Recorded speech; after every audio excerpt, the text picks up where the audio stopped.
ආදරණීය මිනිසුනේ ඔයගොල්ලන් දන්නවද PFOS PFAS කියන සදාකාලිකව පවතින රසායනික ද්‍රව්‍ය.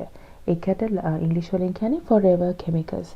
මේ forever chemicals තියෙනවා non-stick pans, harsh chemicals, cleaning products, car cleaning products, එතකොට සමහර අපි පාවිච්චි කරන ඇඳුම්, hair care products, cosmetic products මේ chemicals පරිසරයට එකතු වුණාම ඒවා අපේ ජලයට එකතු වුණාම ඒවා අපි ආපහු අපේ ශරීරයට එකතු වෙනවා.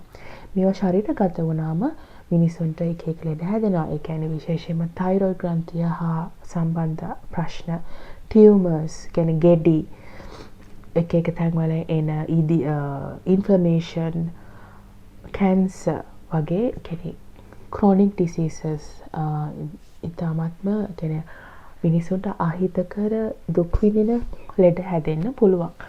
ඒක නිසා මම හිතුවා මිනිසුන් වශයෙන් අපි මේවා ගැන දැනුවත් වෙන්න ඕනේ. බටහිර රටවල තියෙන හොඳ නරක දෙකම අපි ගන්නේ නැතුව හොඳ විතරක් අපි අරගෙන අපේ ජීවිතේ සාර්ථක කරගමු. අපිට ඇල්ලකට යන්නේ නැතුව අපි තාමත් දැනුවත් වීමකින් හොඳ නරක බේරාගෙන අපේ පරිසරයත් සුරකගෙන සුරකිමින් අපි ඉදිරියට යන්න ඕන ගමනක් තමයි තියෙන්නේ.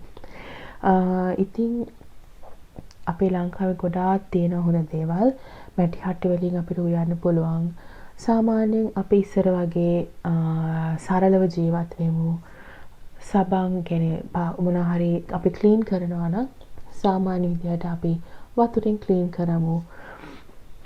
කියන්නේ ලොකු harsh cleaning products පාවිච්චි කරන්නේ නැතුව දිනපතා සාමාන්‍ය විදිහට අපි සරලව ජීවත් වුණොත් අපිට සෞඛ්‍ය සම්පන්න ජීවිතයක් ගත කරන්න පුළුවන්.